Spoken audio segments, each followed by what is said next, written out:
Hello? Hi, hello, good morning. Good morning.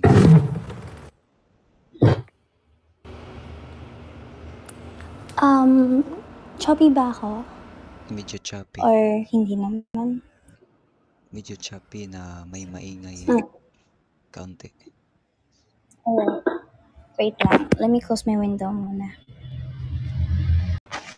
Okay, okay na ba? Ngayon okay na. Okay. Taga saan ka So, ba? how to...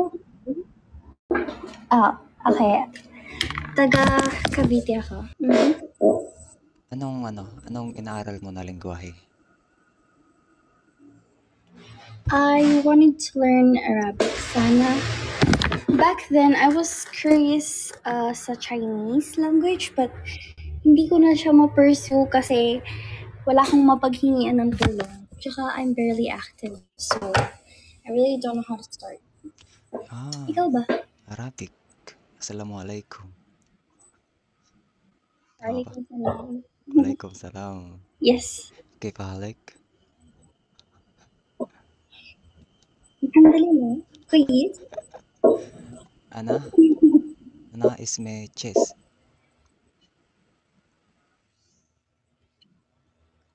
Your name is Chess.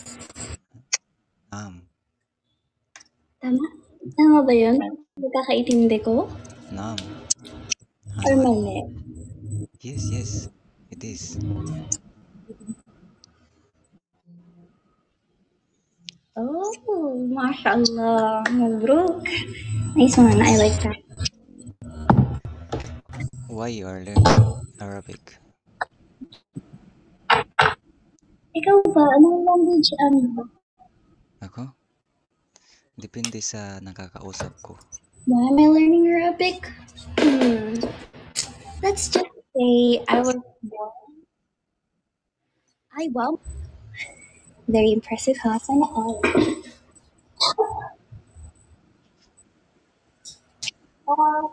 To answer your question, why do I learn Arabic? Share ko lang ha. Tawag nito? I was born and raised in Saudi Arabia, so gusto ko siya like maaral kasi sa Saudi, we used to speak English and Arabic at the same time. So, nung nandito ako sa Pinas, nakalimutan ko na kasi nag-learn ako ng Tagalog. So galing ka ng ibang bansa? Correct. Wow, imported ka pala. Hindi. Sabi siya.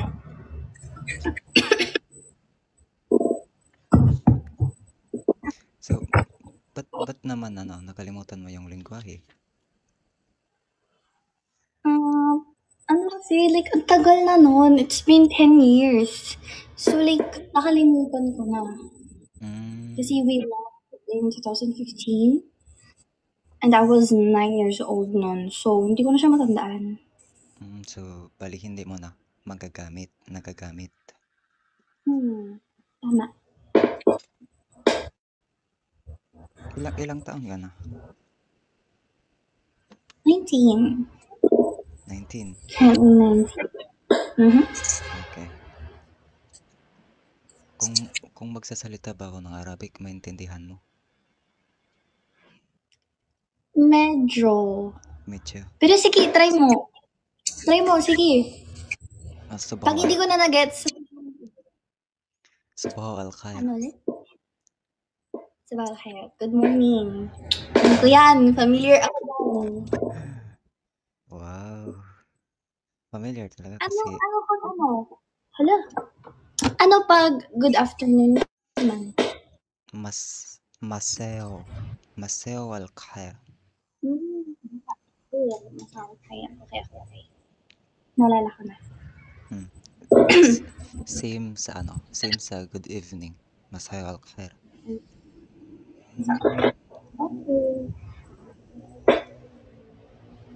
Okay.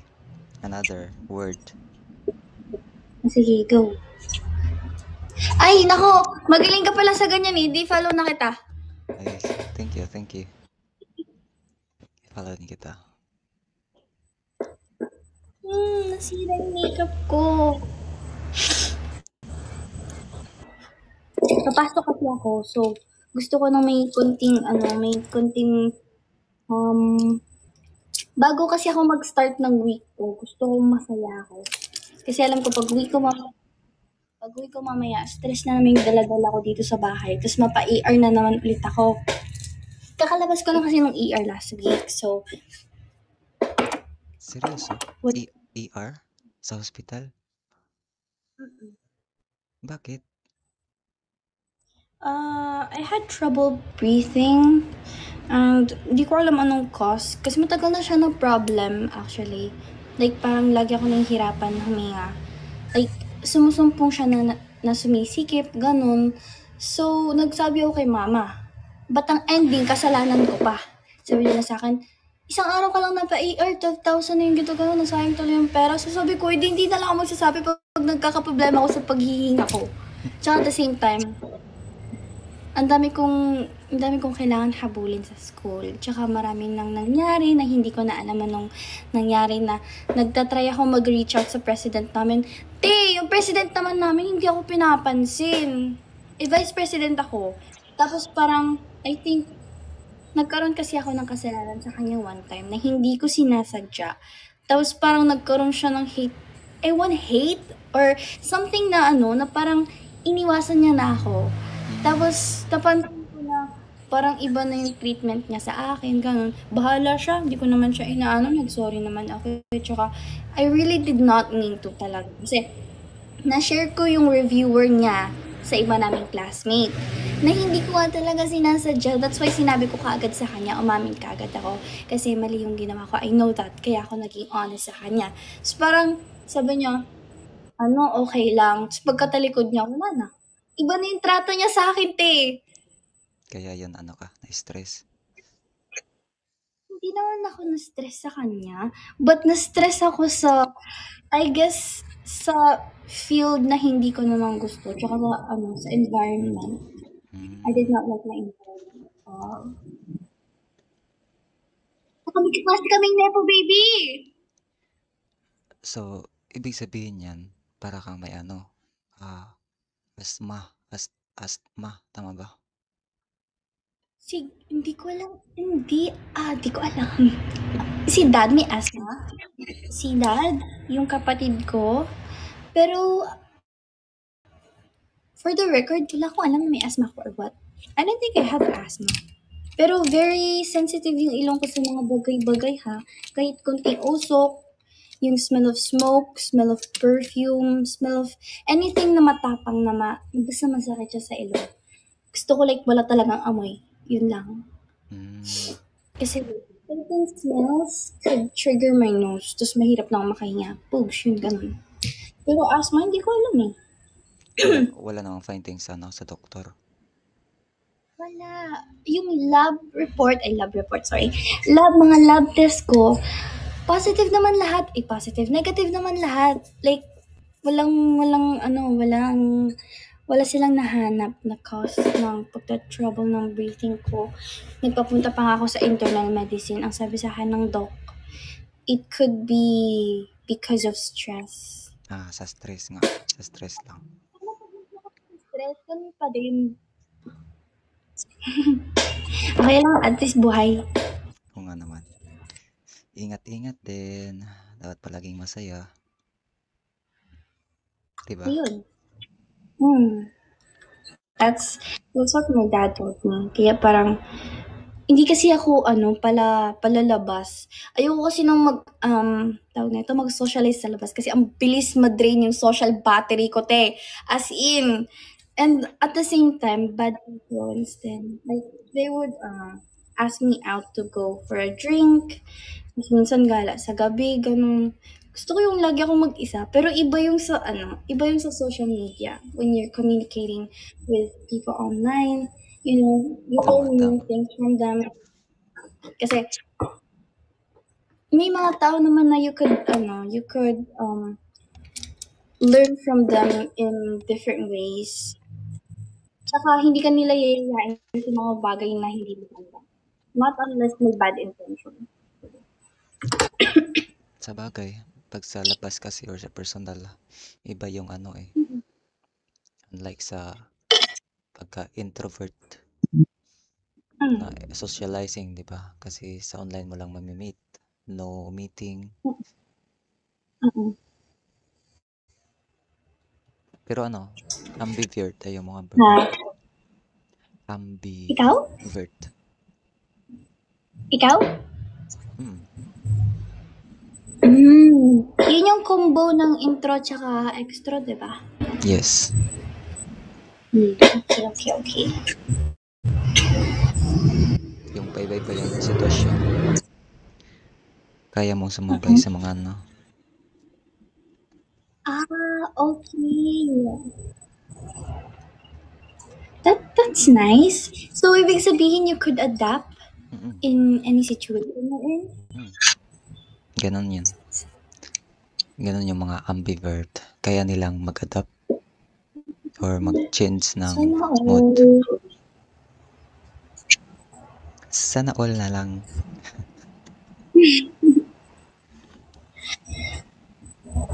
Tagal-tagal ko na sa Pinas pero ayoko pa din lumabas. I don't wanna go out and socialize. I mean, I could if it's something necessary or something important na may matutunan ako. You know, if it's not, then I would refuse. Kasi I think it's a waste of time. Pero sa social media, I don't think so kasi I'm learning a lot of things. Sabagay. Especially for me. Yung nag-Arabic ka lang, nakakaintindi ako konti, tapos nagigain ulit yung knowledge ko pa nun. By the way, anong mga tools ginagamit mo sa ano? Sa pag-aaral ng lingwahe? Language, Arabic. Oh, ano? Nagtatry ako magbasa ng Quran kasi may transliteration siya. Okay. And sometimes hindi, like parang, alam mo yung parang babasahin mo siya. Then, it would make sense. Tapos, like, may na-recite ka ng isang chapter. And then after reciting that chapter, pagkalipas ng mga ilang araw, parang nakalimutan mo na. But you had to read it again para maalala mo siya ulit. Parang ganun. Hindi ako pwede sa medical field. Yung mga medical terms nila, grabe. Makakalimutan ko. And totoo. Kasi nasa medical field nga ako.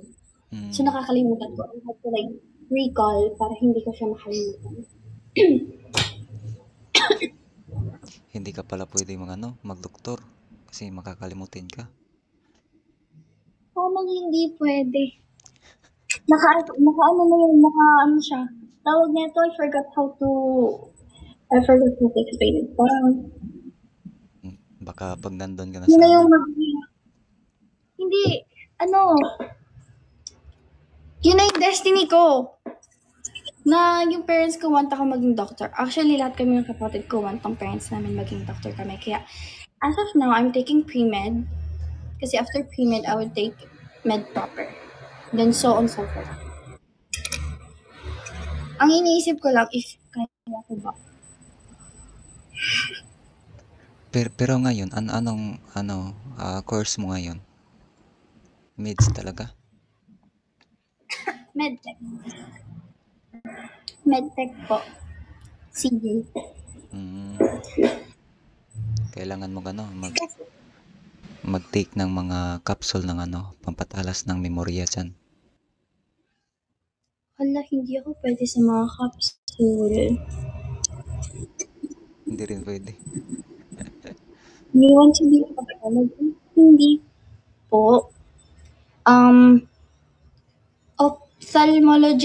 Ophthalmology yung kukunin ko sa med proper. CJ.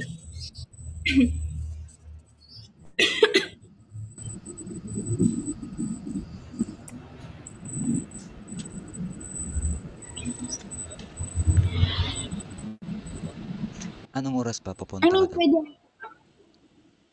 But, wait, ano ulit? Sorry. Anong oras yung pasok mo sa paralan? 7:30 pasokan namin, but pupunta ako mga 7 mamaya.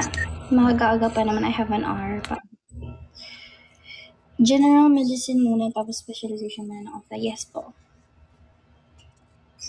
Kasi based sa sinabi sa kanila dad, CJ, med proper, med proper. Tapos, saka na mag-o-optal pag residency na raw. Kasi that's like 2 to 3 years. By the way, yung question niyo po, Kuya Chess, tama ba? 7:30 yung pasokan ko, but papasok ko na maaga mamaya kasi meron kaming event. And as a vice president, kailangan ko kasi kutunin yung mga kaklase ko kasi kung saan sila nagala, ay kailangan namin tumila. Yeah, ready ka na ba mag-aral na ilang taon? Halati, sabi nga sa amin, kahit makapagtapos kami ng pag-aaral, mag-aaral at mag-aaral pa rin kami kahit nakapagtapos na. Ganun talaga yun eh. No? Pagkatapos mag-aral ulit.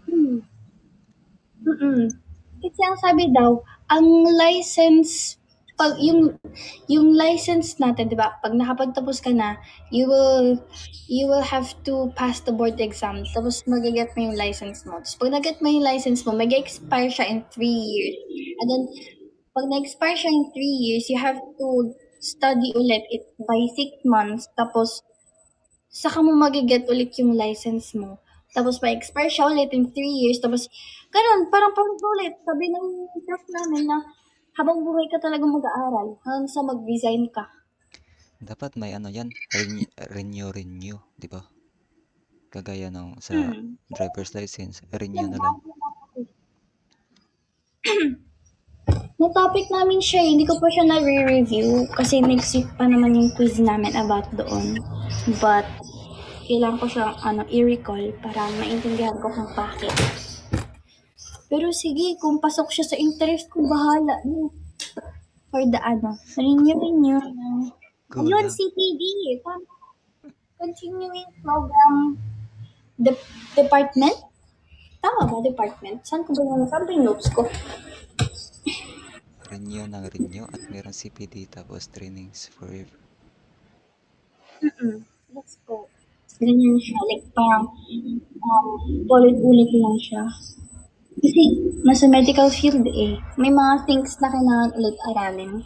And may mga pabago-bago each year. Kailangan siyang aralin. Tsaka kailangan i-recall. Kung makaka-help naman sa akin ko, go.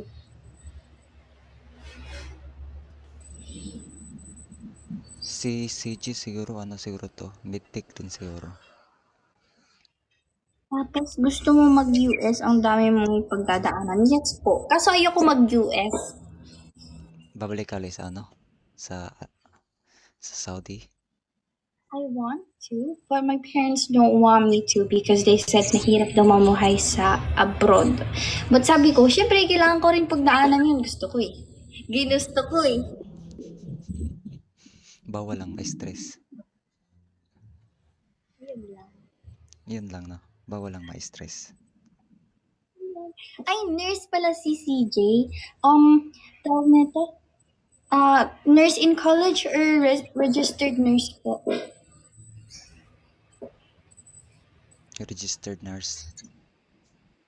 Uy, hala wow. Ang galing! Kamusta naman pagiging registered nurse? Saan po kayo nag-work?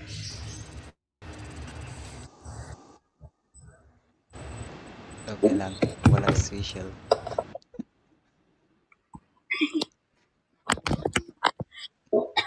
Ba't hindi pa kayo mag-abroad? Si CJ. Abroad na yan. Mag-abroad na yan. Abroad ka na, CJ. Akit ka po. Kuya CJ. Invite natin. Go. Yeah, waiting na ko. Hala, ang galing! Wow. Good luck po.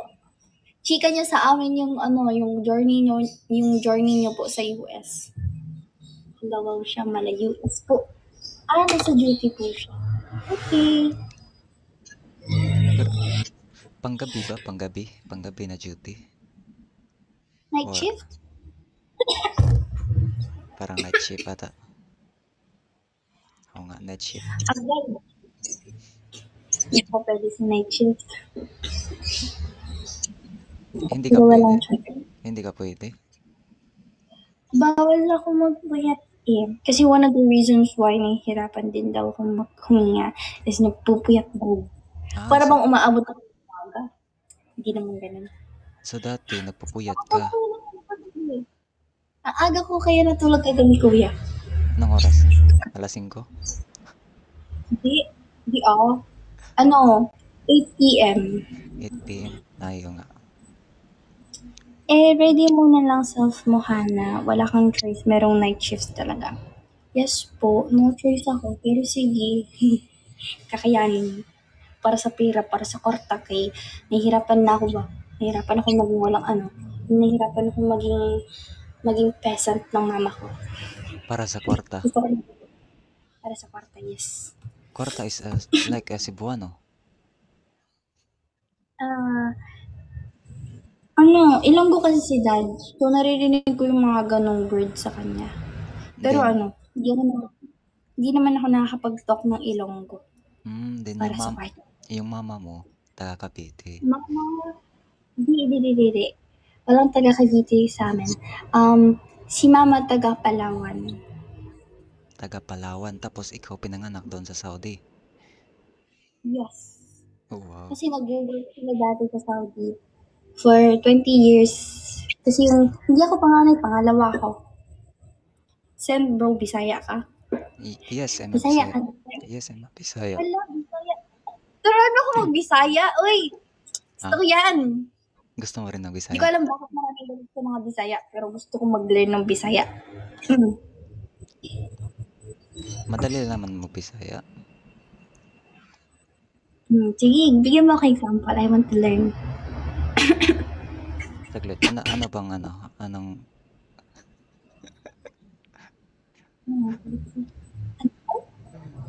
Grabe talaga yung expression na yun. Hindi ko pwedeng sabihin yan. Di ba sayang mo na lang? Like, how do you guys pronounce that? No, it's different when we say that word, the first word. Okay, sige. Basta hagod. Ibang expression kasi yan pag pag sinabi mo.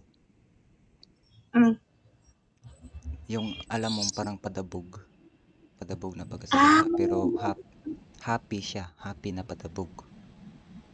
Ganon. So, di ba Bisaya tsaka Ilocos or hindi man? May pagka-same lang na words, pero hindi lahat ng words. Sa iba lang, mga simple lang.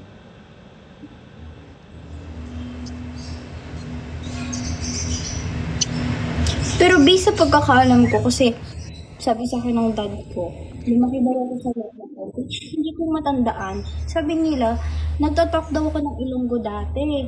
Tapos they were asking me if I still know how to speak Ilonggo. Sabi ko, hindi ko na matandaan. Tapos parang nire-rephrase ulit nila yung mga words na sinasabi ko. Like, ano ba yung mga sinasabi ko nun?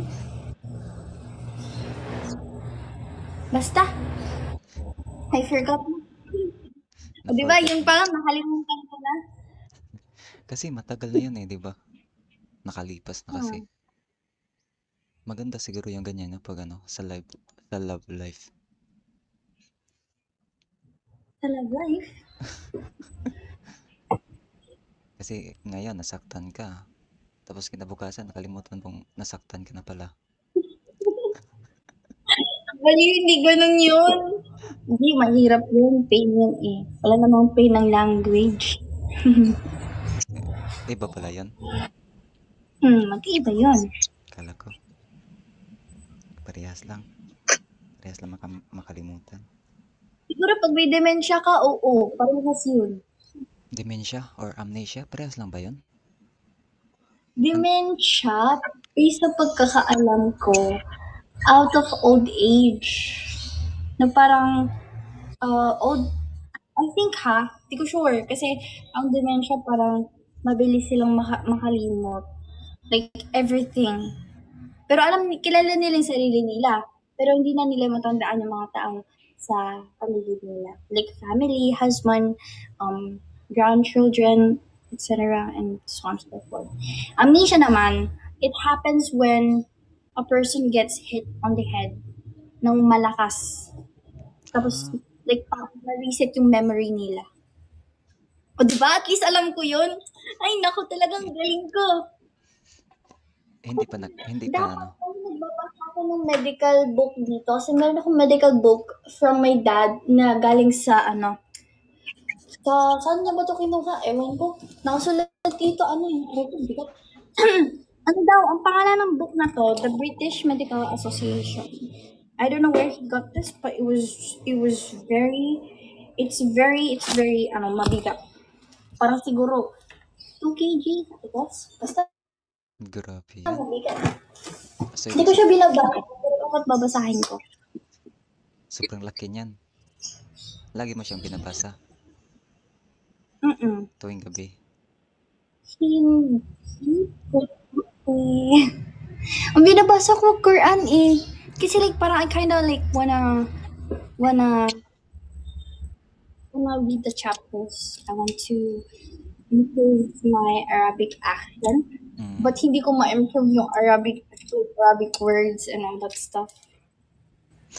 Alam mo pang iba yung Quran sa pagsasalita ng Arabic?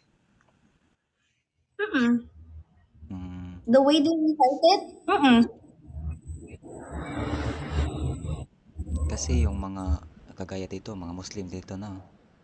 Tapos nakipag-usap sila doon, halimbawa doon sa ibang bansa. Minsan hindi rin sila Muslim man ako. So, ibig sabihin, pag nakipag-usap ka doon sa, halimbawa Saudi Arabia, magkaintindihan kayo. Pag nagamit mo yung sa Quran na words. Hindi rin. Siguro pag familiar ako sa mga words, yes. Pag hindi ako familiar, no. Bali, like, parang medyo tabingi pa ako kasi like, hindi ko pa siya masyadong maintindihan. Kasi nga, iba yung mga words, diba? Dapat ulit ako dito sa livestock para mag-learn. But wala talaga akong oras kasi medical student yan eh. Ngani.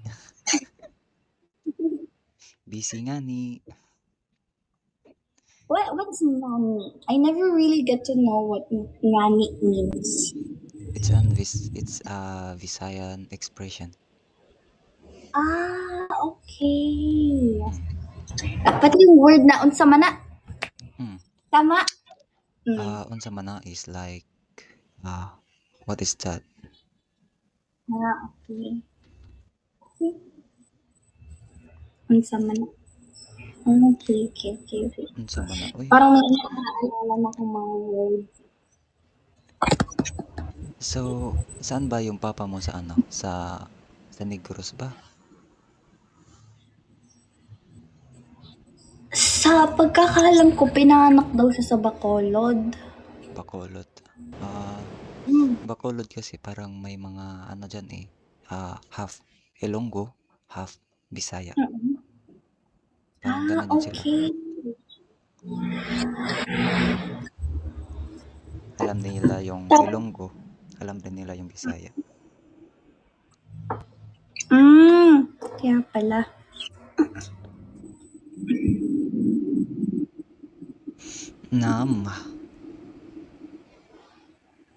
Okay ba yung pagsasalita ng kanina yung Arabic? Hindi pa? Okay lang naman. Okay lang. Okay lang The difference is, you know how to speak Arabic, pero wala lang siyang gaanong accent. Sa accent lang. No? Kasi di ba are you familiar with alphabet letters ng Arabic? Sa letter, mahirap ako. Mm-mm. Kasi Yung alphabet lang.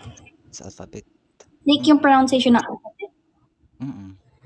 Pero pag nasulat na, di ba pag nasulat na, binasa mo yung nakasulat na, mahirapan ako. Kasi di ba parang dugtong-dugtong na. Hindi ko na alam. Tsaka may capital letters pa yun. Meron din. Tapos Yeah, yung mga tuldok-tuldok, nababago yung ano eh.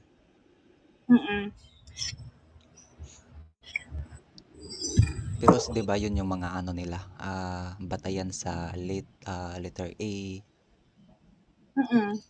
sa mga ganon yung vowel.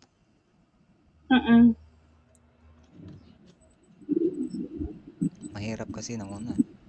Kasi yung dati nung Arabic class namin, pero ngayon wala na talaga, malabo-labo na. Malabo-labo na.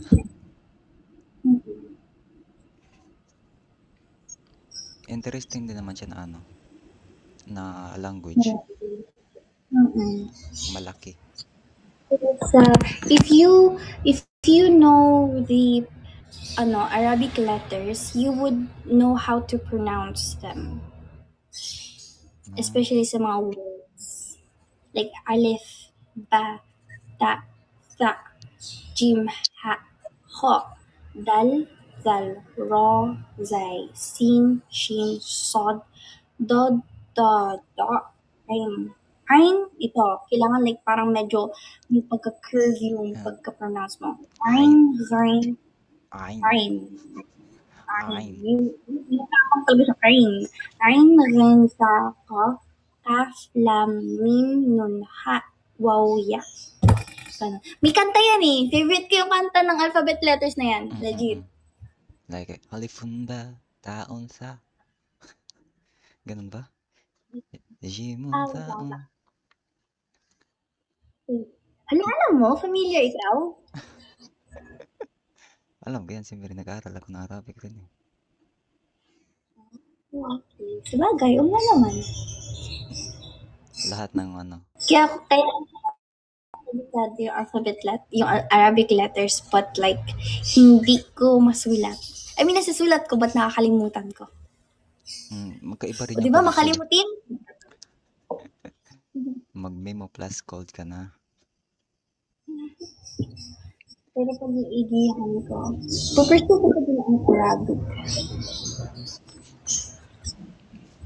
Yung pag ano nila, yung sa pagtawa or like mag-comment sila tapos natatawa sila, iba yung ano eh, parang Vines, di ba?